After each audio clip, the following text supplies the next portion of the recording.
वो उसको हम लोग आजादी दे रहे, एक रूल तोड़ रहा है, 2 रूल तोड़ रहा है, 3 रूल तोड़ रहा है, तो क्या पूरी रात में उससे बात करूं?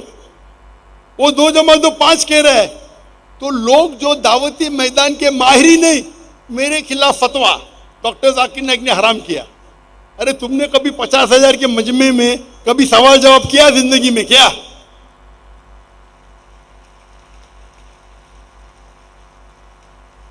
खुद तो नहीं करते, दूसरों को करने भी नहीं देते। ये हाल है अपने मुसलमान का आज। खुद तो करते ही नहीं, अपने टेलीविजन पे वीडियो रिकॉर्डिंग करते। वो जाकिर नाइक ने हराम किया, उदू इला सबीली रब्बिका बिल हिकमा। वो जाकिर नाइक जानते नहीं हदीस में क्या लिखा है। वो टेलीविजन के सामने बात करना तो आसान, मैदान में आके बात करो ना, मर्द के बच्चे। तो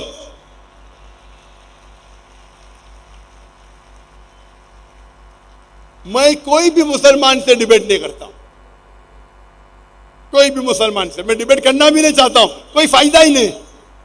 आप दावत में आओ, आप बुलाओ मजमा, आप 50,000 लोग को बुलाओ और तकबुर देखो। डॉक्टर देखो, मैं एक चीज मानता हूं, मेरे जो जिससे मैं मुतासिर हुआ, डॉक्टर अहमद दीदा साहब को मैंने पहली बार पूछा था।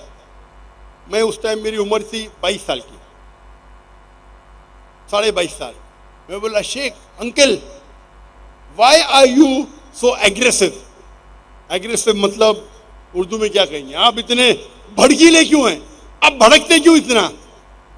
तो दीदा साहब ने क्या कहा, मैं भड़कता नहीं हूं, मैं मिलिटेंट हूं, मुजाहिद हूं, मुजाहिद मिलिटेंट। आपको शैतान को अगर झगड़ने का है, शैतान से लड़ने का है, तो 2 चीज किया है, इधर जमजम का इस्तेमाल करो या आग का इस्तेमाल करो। मैंने आग का किया, तुमको जमजम करने का है तो करो। इतने बड़ी शख्सियत, उस टाइम वो आलम के चोटी पे थे, वो तो मुझे लात मार के वो, वे तू कौन होता बात करने वाला? मेरी उम्र 22 साल। Uncle, why are you so aggressive? आप इतने भड़कीले क्यों हैं? तो बोलते, बेटा मैं भड़कीला नहीं हूं, मैं मुजाहिद हूं, मिलिटेंट। अगर शैतान से लड़ने का है तो 2 तरीके। एक तरीका है जमजम, दूसरा तरीका है आग। मैंने आग चुना, तुमको जमजम से करने का है तो करके तो दिखाओ। ये बात मेरे ज़हन में बैठ गई। तो मैंने दीदार साहब की लेक्चर सुना और मैंने उनकी लेक्चर को रट दिया। फिर मैंने तबलीग शुरू की, दावत शुरू की, रिजल्ट ही नहीं। मैं प्यार से बात कर रहा हूं, रिजल्ट ही नहीं।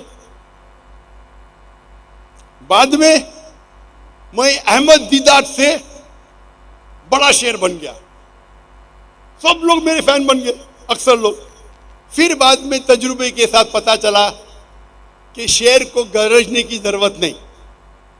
जो राजा, जो शेर रहता है, जंगल का राजा रहता है, उसको गरजने की जरूरत है, 1-2 बार कर लिया काफी है।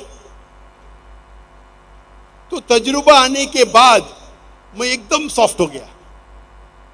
लेकिन जरूरत है तो मैं कहता हूं मेरे तुलबा से, मेरे स्टूडेंट से, आपको गरजने की जरूरत नहीं,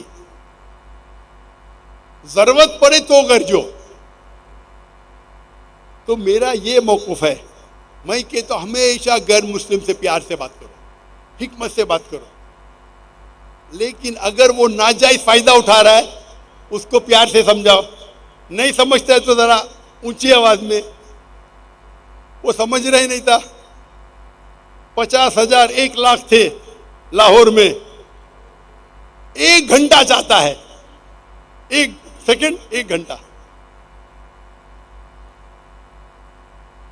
और हमारे मॉडरेटर, उनको भी तजुर्बा नहीं, ये काम है मॉडरेटर का उसको बंद करने का।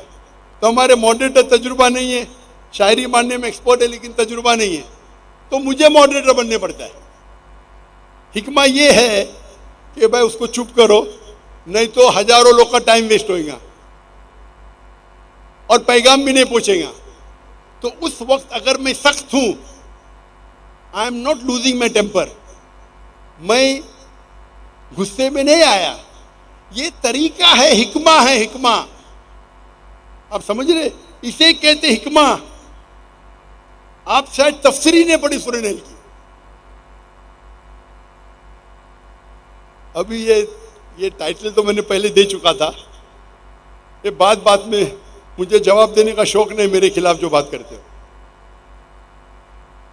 तो ये जो लोग कहते हैं, जो लोग को पता ही नहीं दावत कैसा करने का है, उसको बोलते बैक सीट ड्राइविंग। कभी ड्राइव किए ने, पीछे वाली सीट पे बैठते गाड़ी में और बोलता इसी चलाओ इसी चलाओ, बैक सीट ड्राइवर्स। अरे मैदान में तो बोलो भाई मैंने गैर मुसलमान से बात किया, मैंने हिकमत से बात किया, इतने लोग मुसलमान बन गए। तो अगर आप लोग दावा नहीं करते, कम से कम जो इंसान कर रहा है उसे करने तो दो।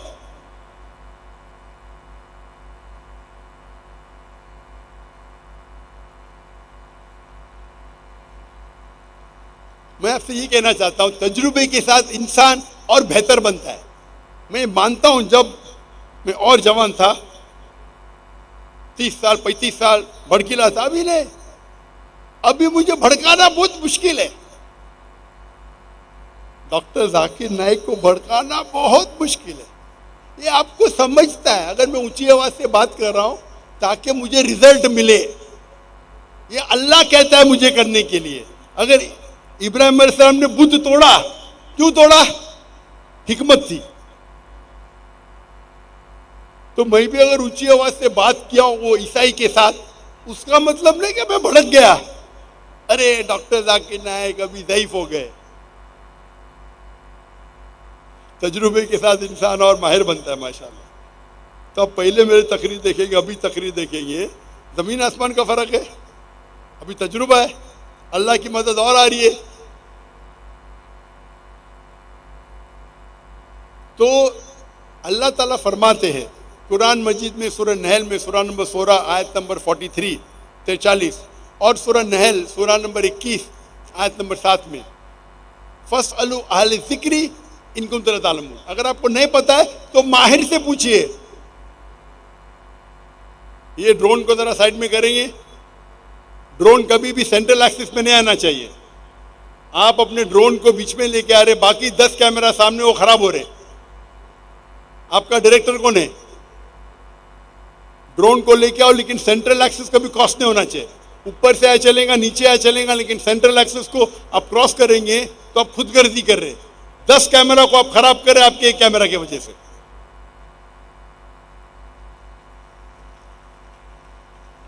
इसे कहते हैं फस्अलू अहल ज़िक्री इन कुंतुम ला तालमून। उससे पूछो जो एक्सपर्ट है। हमारा फन है, मीडिया रिकॉर्डिंग हमारा फन है, मैं इसका माहिर हूं। वो कैमरा पे शूट कर रहा है, उसका शॉट अच्छा आएगा, लेकिन बाकी 10 कैमरा खराब कट जाएंगे।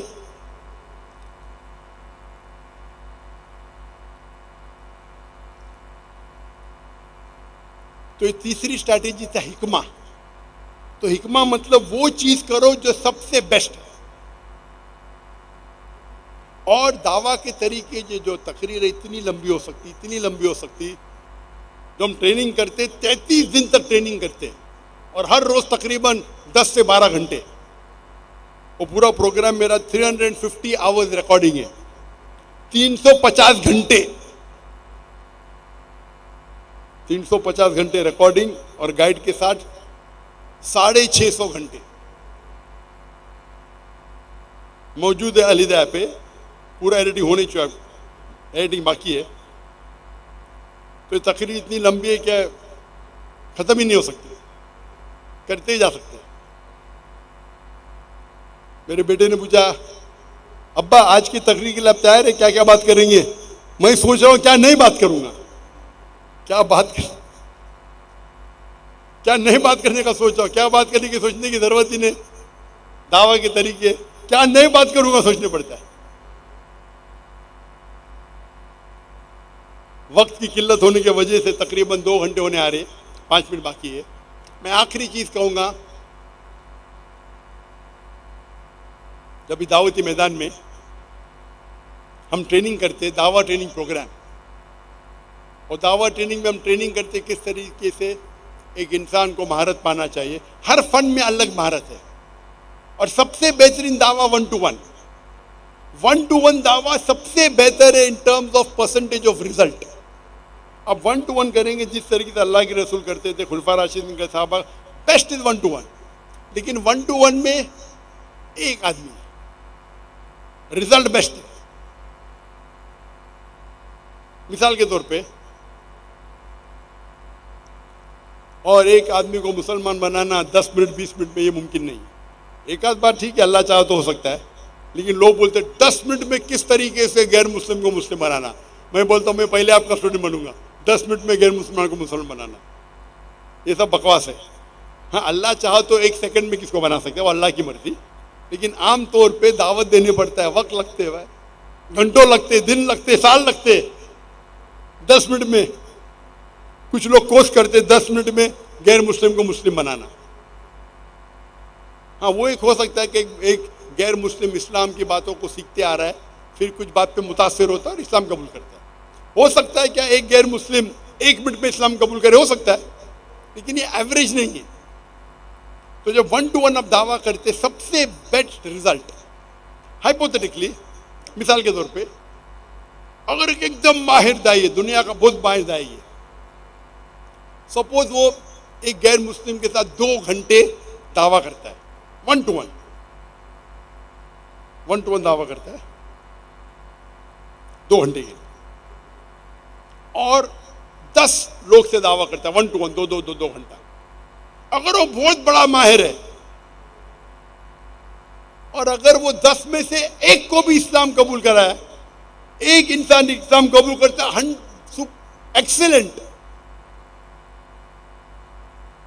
अगर आप 10 गैर मुसलमान से बात करते जो इस्लाम के बारे में जानते नहीं, और आप 2 घंटे में उसे इस्लाम कबूल कराते, ये बहुत ही अच्छा है। नामुमकिन है लेकिन बहुत डिफिकल्ट है। तो अगर एक माहिर दाई 10 लोग के साथ 2 घंटे बात करता है और एक आदमी को मुसलमान बनाता है, सुम्मा अल्हम्दुलिल्लाह, उसका रिजल्ट कितना, 10%। 10 में से 1 को मुसलमान बनाए, 10%। तो बेस्ट है 1 to 1 दावा। नेक्स्ट बेस्ट क्या है, आप दावा कर रहे ग्रुप में 25 लोग के, 100 लोग के। जब छोटी ग्रुप है, आप करीब है, तो रिजल्ट और अच्छा है।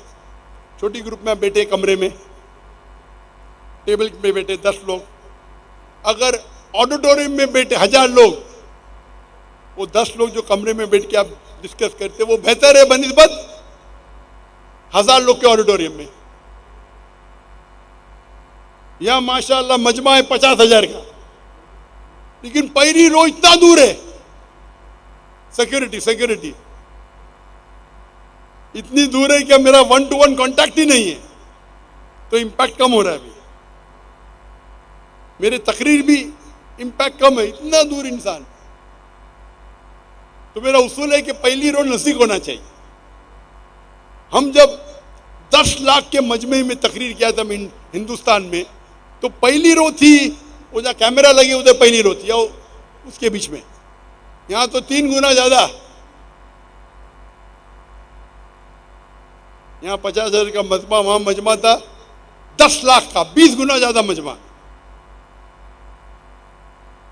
क्योंकि मुकर्रिर को बात करने के लिए कोई तो ऑडियंस चाहिए, कोई तो रिस्पॉन्स चाहिए। तो 1 to 1 बेस्ट है, मे बी 10%। वो अगर 10 लोग के सामने बात करेगा, एक साथ में बात करेगा, 20 लोग है, 20 लोग के साथ बात कर रहा है, एक साथ में बात किया, हो सकता है कि 20 में से 1 मान गए, परसेंटेज कितना है। और वो तकरीर करेगा 20 लोग के 2-3 तकरीर करता है, तो जब 20 लोग के 1 करता है, 5% रिजल्ट। लेकिन वो जितने लोग सुन रहे, वो 2 घंटे की तकरीर कर रहा है, 10 तकरीर कर सकता है 2 घंटे में। तो अगर एक ग्रुप में 1 करेगा तो 5 into 10 50 हो जाते हैं।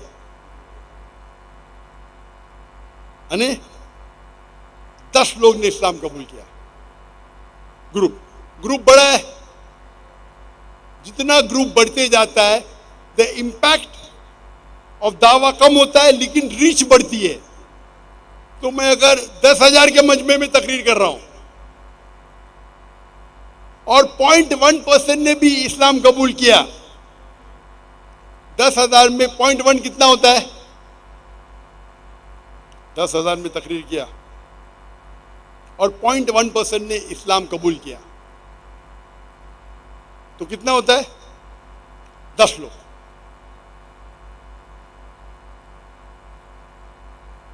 10,000 में 10 लोग किए, लेकिन 2 घंटे की तकरीर में 10 लोग मुसलमान हो गए। Percentage 0.01, impact 10 times more. वहां 20 घंटे में एक आदमी मुसलमान बनता है। Impact is 10%, result is 1।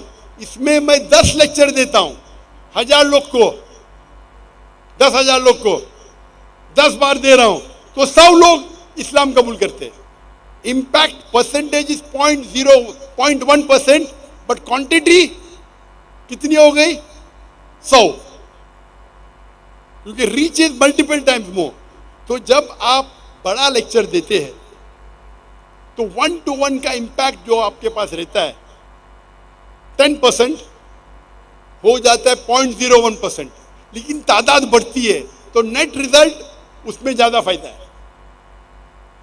तो एक तकरीर करना 10,000 के सामने बेहतर है 1-to-1 से। लेकिन अगर आपको पता है कि वो आदमी सरदार है, उस कबीले का सरदार है, तो मैं उसको पब्लिक में नहीं बुलाऊंगा, 1-to-1 बुलाऊंगा। क्योंकि एक सरदार अगर इस्लाम कबूल किया, उसके पीछे सैकड़ों लोग, हजारों लोग कबूल करेंगे। तो आपको देखना चाहिए कब 1-to-1 दावा करना चाहिए, कब पब्लिक में करना चाहिए। तो 1-to-1 दावा बेस्ट है रिजल्ट्स में। ग्रुप में करेंगे इंपैक्ट कम होता है, क्वांटिटी बढ़ती है। बड़े मजमे में करो, 50,000 का मजमा है, इंपैक्ट और कम है, लेकिन रीच ज्यादा है। तो रीच बढ़ती है, इंपैक्ट कम होता है। अभी आ गया सोशल मीडिया। सोशल मीडिया पे रीच और बढ़ जाती है। मैं तकरीर कर रहा हूं, टेलीविजन पे, पीस टीवी पे लाखों लोग देख रहे, मिलियंस, 10 लाख, हो सकता है करोड़ लोग देख रहे। बट टीवी पे देखना अलग है और मैदान में देखना अलग है। टीवी पे इंपैक्ट अलग है, मैदान में लाइव देखना अलग है। इसलिए लोग फुटबॉल मैच तब देखने जाते, मैदान में देखते पैसा देके देखते, टीवी पे तो फ्री दिखता है। लेकिन जो मजा है वो माहौल, उधर भी टीवी स्क्रीन लेती है मैदान में, यहां भी टीवी स्क्रीन लगी है, लेकिन माहौल है इधर लाइव, उसका मजा और है। तो impact in live ground is better than watching on TV. लेकिन टीवी पे इंपैक्ट कम है, लेकिन रीच ज्यादा है। यहां तो 10 लाख लोग आ नहीं सकते, 1 करोड़ लोग तो आ नहीं सकते, टीवी पे देख रहे। तो आप टेक्नोलॉजी का इस्तेमाल करो, रीच बढ़ाओ, इंपैक्ट कम होगा। तो आपको सोचना चाहिए कौन सा इंपैक्ट किसके लिए इस्तेमाल करना चाहिए। अगर मुझे पता है कि एक बड़ा सरदार में लेक्चर सुनने आने वाला है, तो मैंने बोलूंगा अरे मैदान में आ जाओ भाई, 2 घंटा मैं खुद तुमको दूंगा, 1-to-1। चांसेस वो एक्सेप्ट करेगा 10% है। अगर मैं माहिर दाई हूं, मैं नहीं कहता हूं मैं माहिर हूं, अगर मैं माहिर हूं, वो मैदान में आएंगे तो 0.01%, 0.001%। आप समझ रहे? तो 1-to-1 जिस तरीके से साहबा ने किया बेस्ट है, आज भी बेस्ट है, उससे बेहतर है ही नहीं। लेकिन आज मीडिया टेक्नोलॉजी बढ़ रही है, टेक्नोलॉजी का इस्तेमाल करो। इसीलिए कभी भी लेक्चर है तो मैं देखता हूं कि मैं टाइम पे पहुंचूं। 50,000 का मजमा मेरा इंतजार कर रहा है, लाख का मजमा इंतजार कर रहा है। यहां मैं जवाब दूंगा तो तफसील से दूंगा। क्यों? वो जो सवाल पूछ रहा है वो माने ना माने, बाकी सुनने वाले भी है भाई। तो मैं जवाब, जाकिर भाई इतना लंबा जवाब क्यों देते? मेरा जवाब सिर्फ उसके लिए नहीं है, मेरा जवाब अवाम के लिए है। अगर मैं वो एक ईसाई के लिए, लोग क्या समझते, वो एक ईसाई के लिए मैं पूरी दुनिया में छोड़ के लाहौर में आया बात करने के लिए? मैं बेवकूफ थोड़ी हूं। वो ईसाई सवाल किया लेकिन रूल को तोड़ा, तो मैं थोड़ी उसको तोड़ने दूंगा। तो यह शरीयत कहती है छोटा नुकसान बर्दाश्त करो बड़े नुकसान को बचाने के लिए। इसीलिए मैं जरा ऊंची आवाज में बात किया। ये दाई इस फील्ड में माहिर होना चाहिए। तो 1-to-1 दावा बेस्ट है, फिर ग्रुप में, फिर पब्लिक में, फिर मीडिया पे। और मीडिया पे कैसा दावा करना चाहिए उसके ऊपर लंबी तकरीर में दिया हूं।